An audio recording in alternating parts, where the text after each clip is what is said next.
You're listening to the Impact Implosion on the Angry Marks Podcast Network.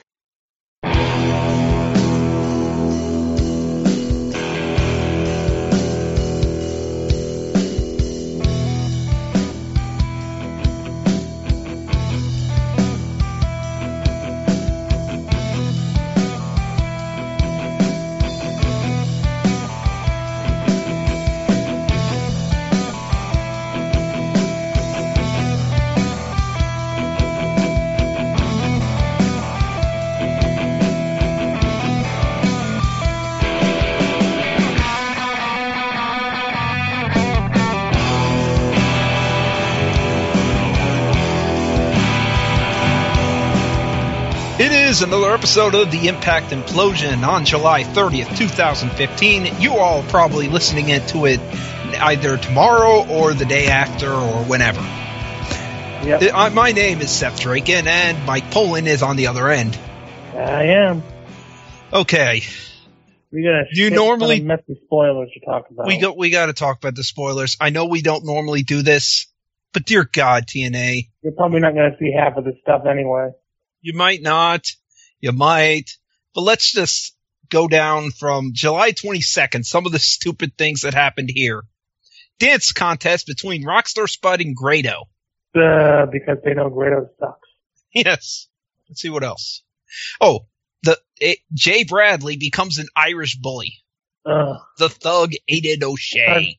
People care. Yeah, sure. He's not a guy from Chicago. Mahabali Shira has a new dancing gimmick. Mahabali Bira, that could be a new gimmick, and you could have kept James Storm. They could have might as well be money. That. Yes, Shira. Mahabali Shira is now a dancer. Oh, good God.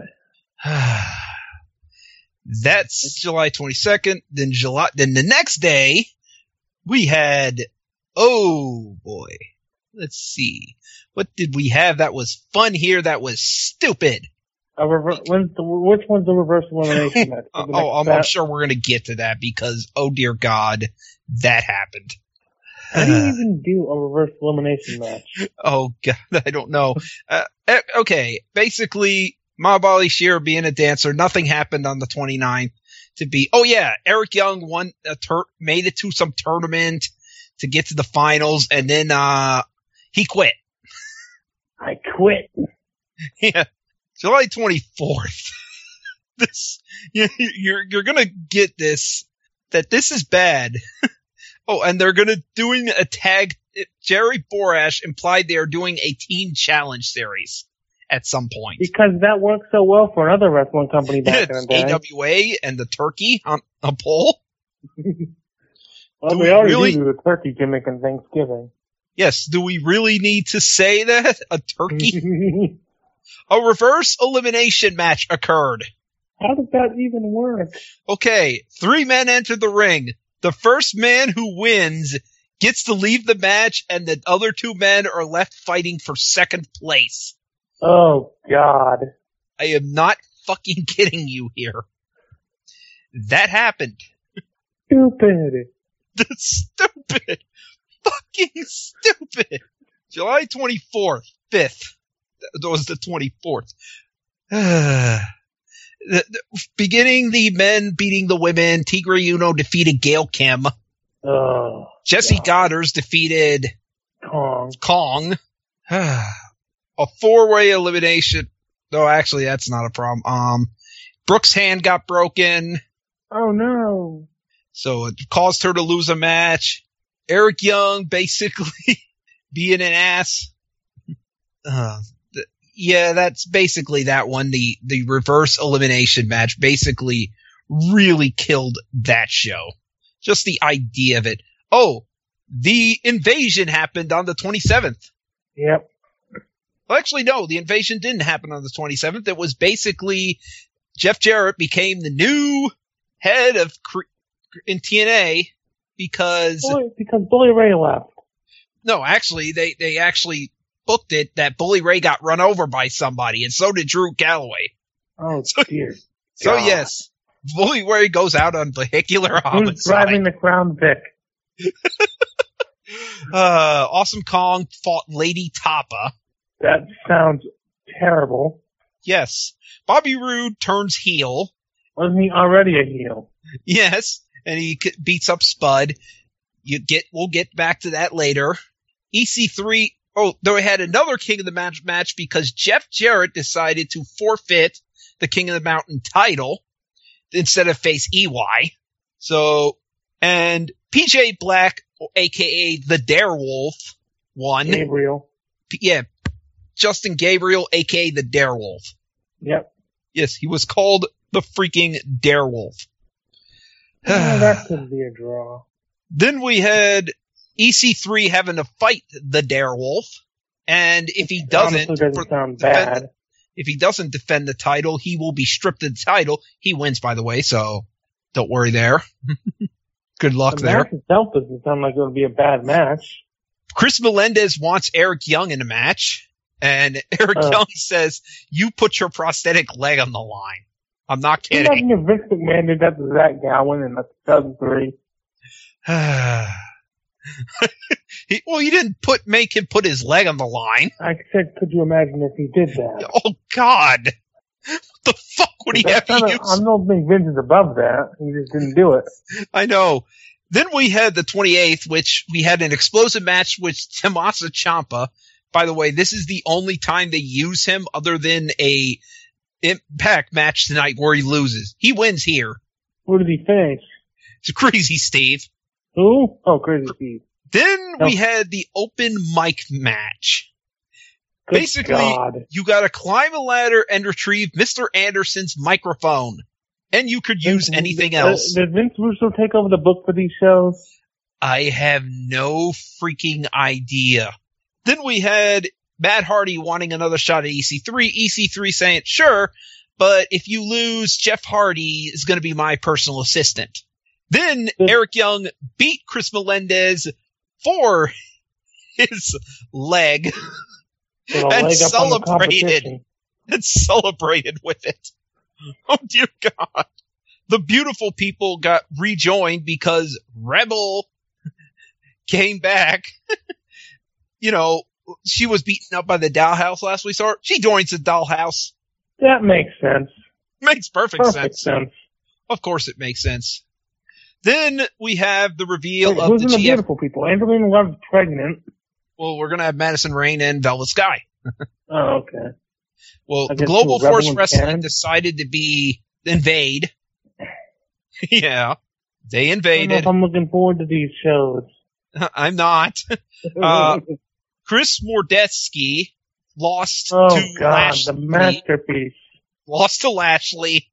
Actually, it went to a no contest because the GFW guys ran out and attacked Lashley because he was going to get beaten up. Franklin Lashley. Yes.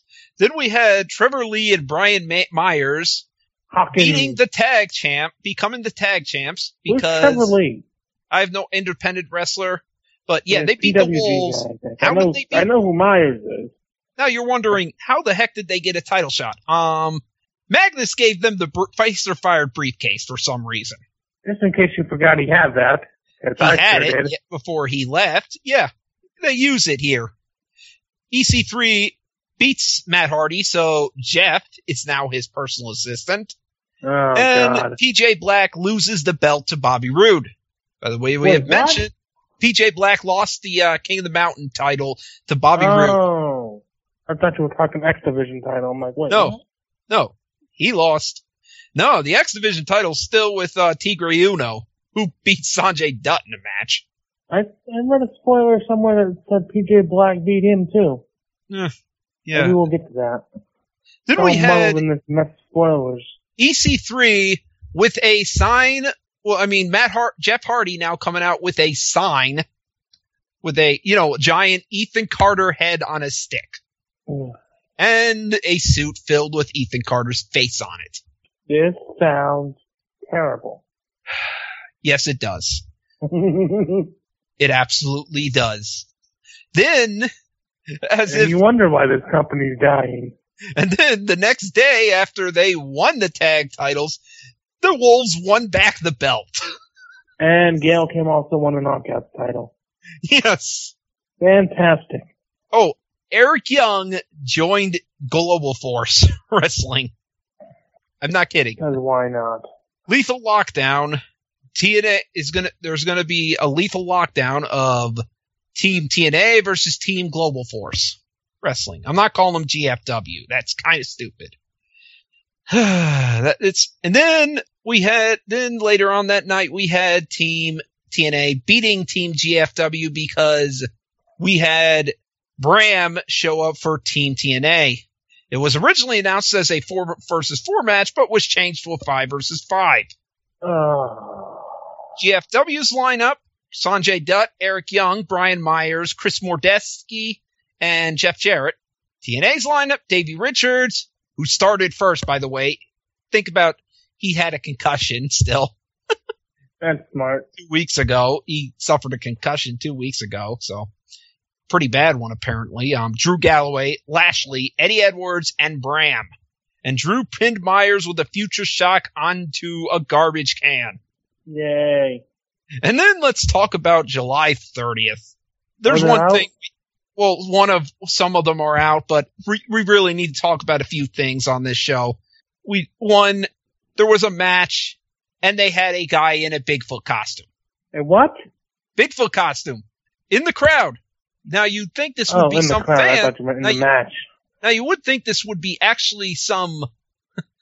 No, we'll get to stupidity later. You would think that the Bigfoot would be just a fan in the Bigfoot's costume. No! It's apparently some guy in a Bigfoot costume that TNA actually wanted to interview. We found him, ladies and gentlemen, after all these years. And then Bigfoot hid. They had to make him dance so he could come back out, and Mahabali Shera and Bigfoot dance. God. Then we had EC3 announce that Bigfoot would be fighting Bram. No, he wouldn't be fighting Bram. He would be fighting Tyrus at Genesis. Oh, God. Genesis Bigfoot is going to suck. Revealed himself to be Matt Hardy. Oh, good Lord. And Drew Galloway became number 1 contender for the TNA World Heavyweight title at Bound for Glory. Okay, I'm fine with that. And then it was revealed Jeff Hardy, who got fired because at a certain point he refused to do what Ethan Carter said. He's now the special guest referee for this Bound for Glory match. Okay, that's logical. So, yeah, that's the spoilers. Some of the stupidest things you will ever hear. Now, we got to talk about Genesis. You wonder why this company is dying. We got to talk about Genesis because there's an anticipated live show next month of Genesis. And let's look at this lovely lineup.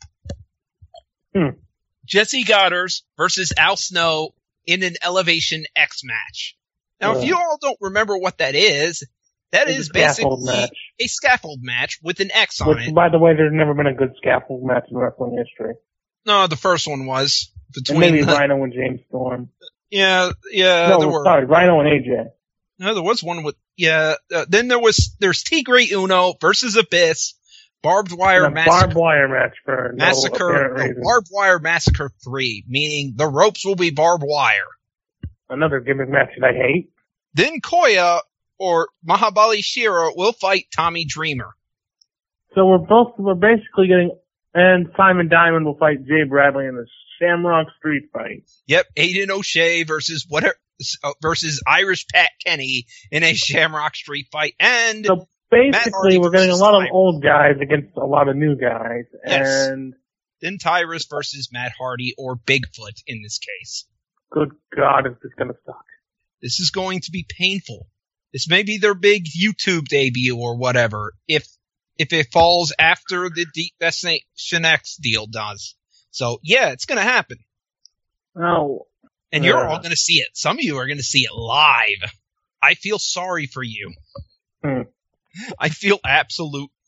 But let's get into other news, because there was other news besides the tapings of stupidity. Bully Ray has left TNA. Yes. Bully Ray has already gone from TNA, and they basically wrote him out by having him get run over. And at least he won't get the payoff to that. Who was driving the Hummer? Well, actually, you do find out it was Chris Mordesky, hired by Karen Jarrett. Oh, that's someone I would trust driving a car. Yes, the masterpiece. Drove the car that hit Bully Ray and Drew Galloway. Drew's still here. Davey Richards got Angelina Love pregnant, so you won't be seeing her wrestle for a while. Probably ever again if TNA don't get another TV deal. She'll find somewhere to land, of course. So, oh God, I think that's it. Thankfully, I think we've done enough news of the crap that's happening. We got more crap. Oh yeah, these shows, you're right. We got more of these shows. So let's talk about the first Impact that I had to watch DVR because I decided to watch Sharknado 3 instead. And I made a smart decision. I was going to say, yeah, you made a smart decision. Looking back at it. Good. So it was announced. Dixie Carter came out. I felt a little deja vu from last year with her starting to show off. Announcing Jeff Jarrett will be the newest TNA Hall of Fame inductee. Mm-hmm. And it says, dare to be this, dare to be that. And I'm like, dare to be a country music singer. Ain't I great? If there wasn't a better time to use that catchphrase again. So Pope and Josh are back in Josh's room at TNA HQ. And then we have Bram and Magnus already fighting in a street fight. Because they don't want to freaking wait. And Bram wins. And they are hyped. Yes, Bram won. This was supposed to be for a tournament of some kind for a ladder match, but Hernandez beat Lashley in one of these to be in the finals, so that didn't happen. So a match that was supposed to be a tournament match, Bobby Roode versus Matt Hardy, became for the number one contendership. So we'll get to that in a minute. Then they are hyping up this mystery female who will join the Revolution, or as their YouTube channel called her, not her, but them, their company, The Rising. Yes, they said, who will be the newest member of The Rising? Wrong group. They're not even a thing anymore. I know. Speaking of The Rising, though, we have an Eli Drake promo. Yes. Oh, by the way, I gotta mention this other part of the match. They had a spot. Pope was like, Bram doesn't want any rules in any matches. I'm like, except that one match where there were rules against Vader. And Bram became a reverse Oscar the Grouch and got hit with a chair.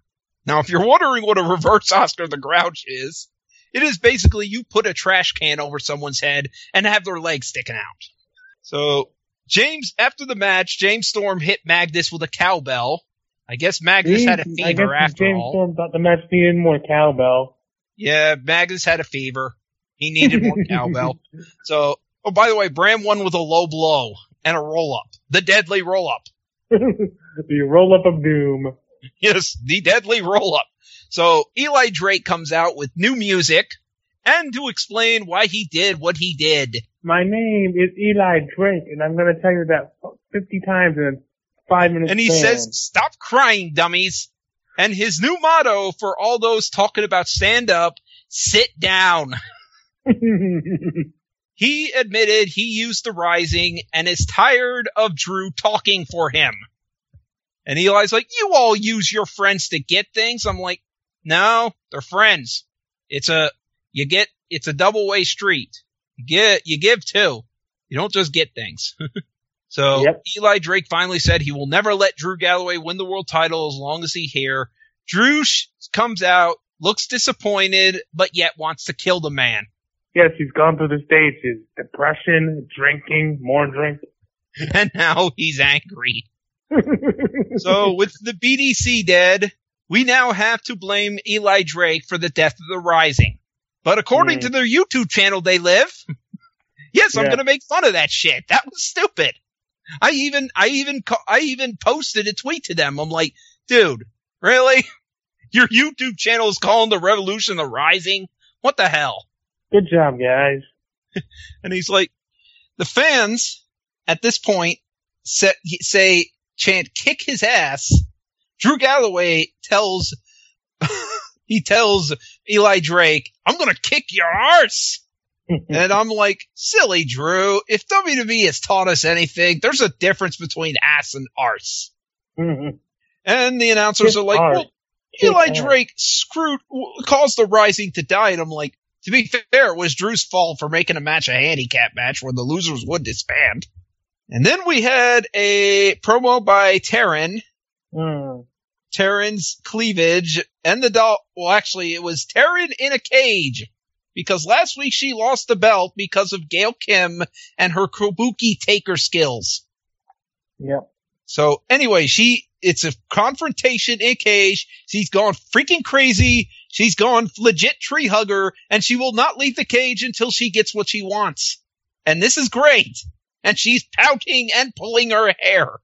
And Brooke is also awesome, calling her out on this craziness. And then, of course, after Taryn leaves the cage, we have lights go out, some kabuki music, then Gail Kim's music plays, and Gail Kim has officially become the kabuki taker. So, yeah, the dollhouse, Marty and Jade, get their ass kicked by Gail Kim in a cage. And while Taryn Terrell is trying out to be a scream queen here with her screaming. So, guess what happens next? Because Hernandez screwed up, we had to watch the whole King of the Mountain match. Which, thankfully for me, I freaking edited. I freaking fast-forwarded. Because I saw this live, so I'm not seeing it again.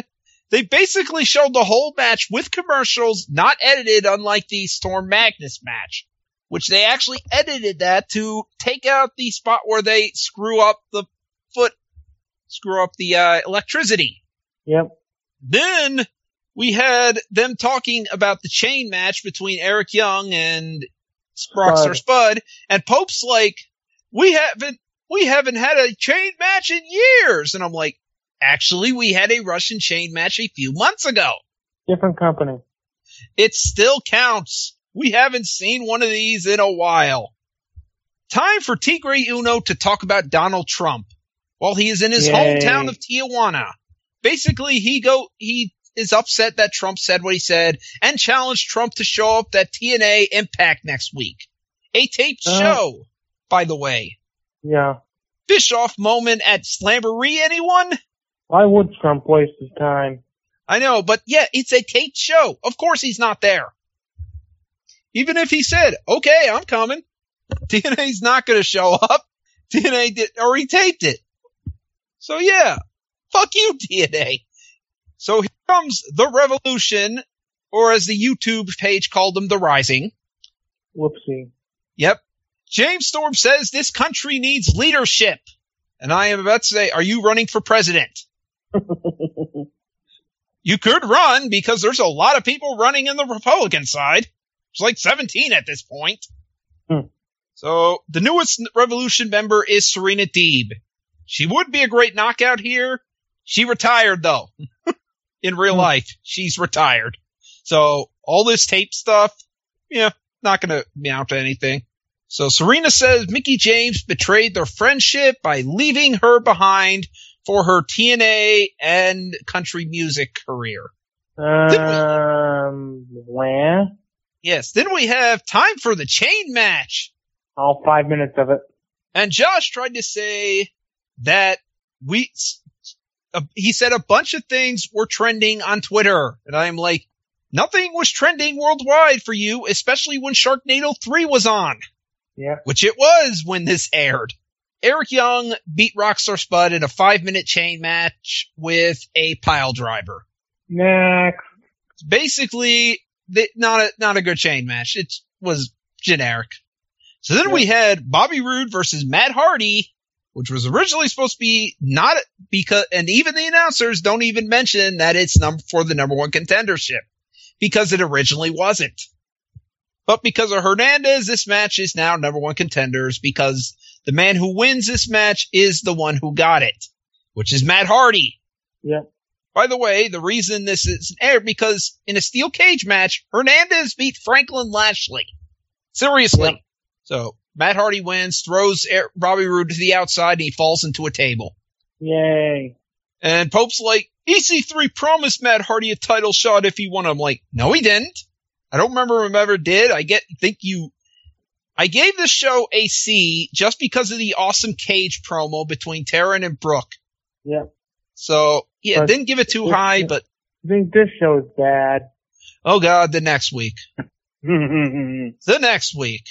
And oh boy, I did have some fun because there were like a bunch of shark movies, and then there was Lavalantula, which is the surviving members of Police Academy fight fire spiders. It was funny as hell. So anyway, let me get to the next Impact, because dear God. And I was watching Ultima Lucha too, which was fun. Hernandez got the shit beat out of him by Drago, and those fans on the outside whipped the shit out of him. Oh, and Drago hit him with nunchucks.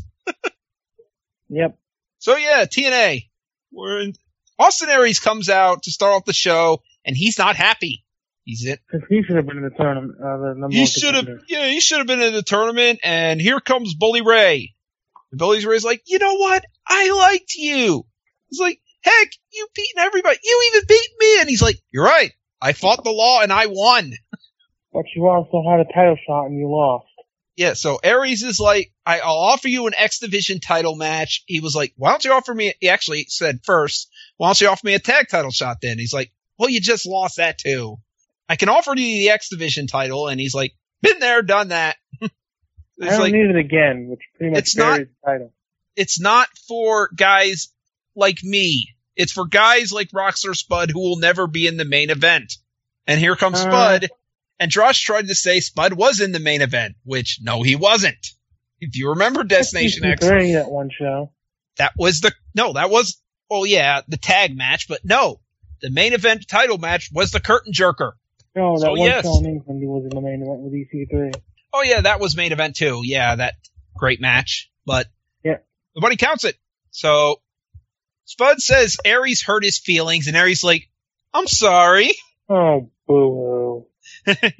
So he's like, and basically he's like, you created option C for guys like me. And he's like, I created option C for me, not guys like you. And I'm like, that basically spits in what you said when you created it.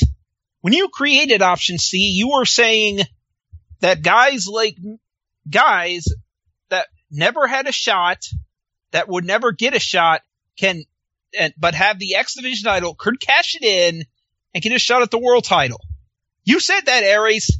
That's why you created option C, because Hogan gave you B or A, which was get a title shot, hand over the belt, or just keep the belt. And he's like, no, I want to hand over the belt, but I want it to be at this point where any X Division champion can hand over the belt and get a shot, the world title. This basically everything Aries just said as a heel spits in the face of everything he said when he created it. It really does. TNA has no idea of its own ideas, its own past. So Aries wants to fight Spud now. And Aries says, hey, if I don't beat you, I'm gone. I'll be done with this company. And he says, but if I win, I want your nickname. I want to be Rockstar Austin Aries. And you'll just be plain old Spud. So Ray is mad at Aries for being disrespectful to Spud because he is a kid with great potential. Aries responds by sucker punching Spud and leaving. And the match will happen next week. And then Josh talked about the match later on, but Mickey James's last match, more match, and called Magnus Magus. He started slaughter. He is Dixie. Dixie Carter has been in his ear because she did that all the time when he was with her. Magus. Could not say Magnus. So Kurt's here with Melendez, and I thought he was taking time off, but no, Melendez comes out and he needs to beat EY before he can do anything else. Like I said, the spoilers basically show how far he will go. And then TNA advertises that they are going to create digital originals on their YouTube channel. So Tigre Uno has more to say about Revolution Horizon. then they tease that Tigre Uno has more to say about Donald Trump. Who cares? He's not there. It doesn't matter. So Melendez comes out with this crappy national anthem theme that even Jimi Hendrix wouldn't want nothing to do with. He gets another match with EY, and he loses to EY. And Kurt Angle tries to sneak attack, but EY left. Who is the face and who is the heel here? As far as I am concerned, every time EY has basically beaten this guy straight up without cheating. He's just beaten him. And then tonight, Kurt tries to sneak attack him. Even though EY has said some pretty nasty things, he is acting like a face. Mm-hmm. So then we have Brooke versus Marty Bell. Why? I have no fucking idea. Well, actually, they announced that would be later on tonight. And I'm like, if you're going to defend the belt against anyone from the Dollhouse, why the hell is it Marty Bell? I mean, she's the third good member of the group. Of 3. And Brooke wins. No, actually, we had Matt Hardy backstage saying, I got a surprise for you tonight. Me and we are talking. He's like, who's we? And I'm like, you're teasing Jeff Hardy for a surprise return appearance. I understand that. The problem is you did an opening where you said exactly what was going to happen tonight, hyping everything up, and you said Jeff Hardy was going to be here. So nice. And then, we didn't have a Tigre Uno promo and an EC3 promo. No, actually, then we had the Knockouts title match. I know you mentioned Brooke won this match. By the way, Brooke lost the belt on this day. Josh tries to say... Josh is like, I'm not going to say anything during this entrance. I'm not going to, and Pope's like, you're saying stuff. You're talking right now.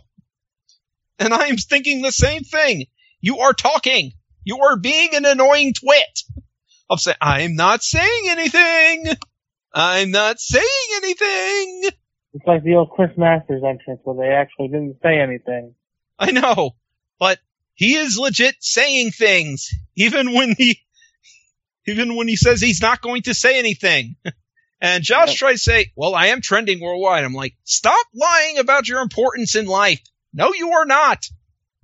So Brooke wins because of the Kabuki Taker distraction. Causes Brooke up Gail Kim versus the Dollhouse for next week. Yeah. So Tigre Uno has more to say about Trump. And he says, Trump isn't here.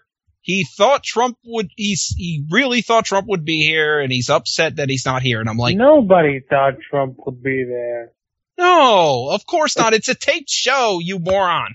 So next week is No Surrender. And this was the first time we were told this on this show. We may have been told this last week, the week before, but we are not been told this next week would be No Surrender. And EC3 comes out for a promo. And he says, Bully Ray sucks eggs. Terry Funk? I don't know, but Jeff Hardy comes out. Dog.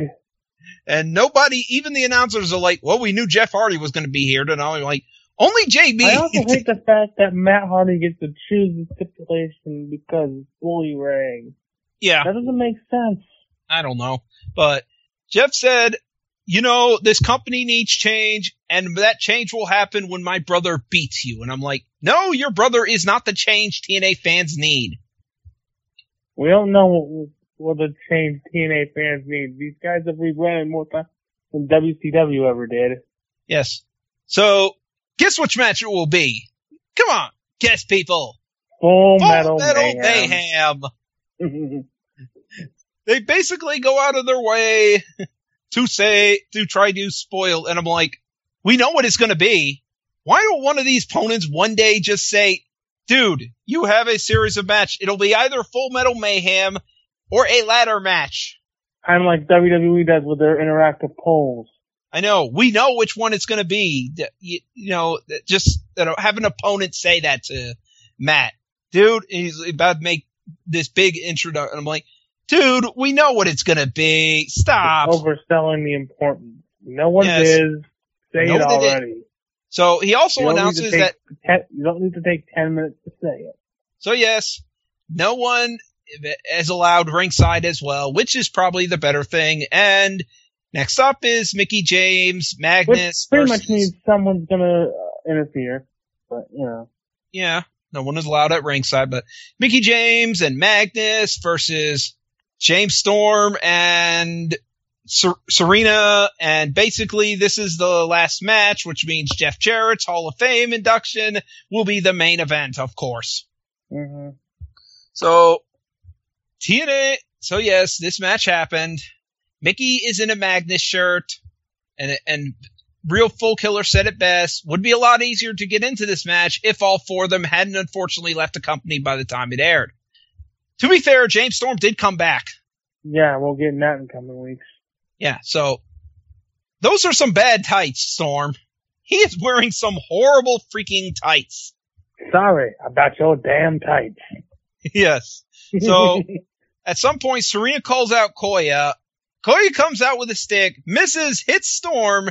Mickie pins Serena with the Mickie DDT. Mickie DT, what they call it. The Mick DDT. Yep. And then she does the same thing to James Storm, and the feud's over. Yay. Then we had Bram challenging Mr. Anderson, saying this is personal, which if you had actually kept the ladder match, it would be understandable because Mr. Anderson actually attacked him in that match. He came back and beat him up, but Hernandez and all that crap. We also got announced that Drew Galloway will fight Eli Drake, and Mr. Anderson will take on Matt Bram. Yep. Oh, and Gale versus the Dollhouse, as you mentioned earlier. And Jeff Jarrett second. Which I skipped. I said, fuck this. So yes, neither one of us watched that. I did, but I'm not going to talk about it. He just thanks everybody in the company. And it takes 20 minutes. At least he didn't thank GFW, I heard here. Mm-hmm. So yes, that was it, and this episode gets a D+. Actually, no, I'm thinking a D. Just a regular D. This was not a good Impact. Nope. This was terrible. This wasn't horribly bad, like maybe some of the tapings will be. Oh, yay. But this was pretty bad. So do you have anything to sell? Because that is it for Impact. This coming weekend, IWE, Blue Remain Cityside Catering, you will have a match for the executive committee, the commissionership of the company, as Adam Ricker battles Tyler Graves. Also, you will have a match for the number one contendership for the MEW main state title, as Eric Johnson battles J-Rock Primer. And in the main event, it will be Ace Romero and Shane Marvel and a Fans Bring the Weapons match. Also this Saturday night, Northeast Wrestling presents Wrestling Under the Stars number 4, featuring Matt Hardy. Mickie James will be in action against Mandy Leon. Samoa Joe will battle Dijak. And in the main event, it will be Alberto El Patron and Rey Mysterio against the Young Bucks. On Sunday, NEW presents Wrestling Under the Stars Night 2. In Lowell, Massachusetts, in a benefit for the Lowell Spinners, as it will be in the main event. It will be Alberto El Patron, Rey Mysterio, and Matt Hardy in a triple threat match. Also, the Young Bucks battle the Kingdom, as well as Mickie James to battle Alexis Nevaeh and Samoa Joe to battle Warbeard Hansen, and much more. On August 8th, Northeast Wrestling presents Heatwave 2015. Featuring just announced the Battle Brothers taking on the Cam-Man Connection, which is the Cam Zagami and Anthony Green. Also an Axe Handle versus Barbed Wire Bat match as Brian Anthony battles Ron Zombie, as well as an NEW Championship Texas Death Match as Matt Taven battles Dijak, and much more. And I think that might be all. So, the week before, I had inducted Birdemic. Yep. It was a pretty stupid movie. And the next induction will be, of course, Alien vs. Predator Requiem, which will be an induction that has been more than 100 inductions in the making, because the original Alien vs. Predator was my second ever induction. What is 102? Let me look back at this, because it's going to be a lot. You're going to be surprised. Oh, yes. My 136th induction. Oh my goodness. Yes. It's been that long since I went back and did this. So yes, Alien vs. Predator Requiem will be that induction. So thanks, everybody. And I guess Miley has already gone out, so we wish you all a good night. Everybody. Good night. Yep.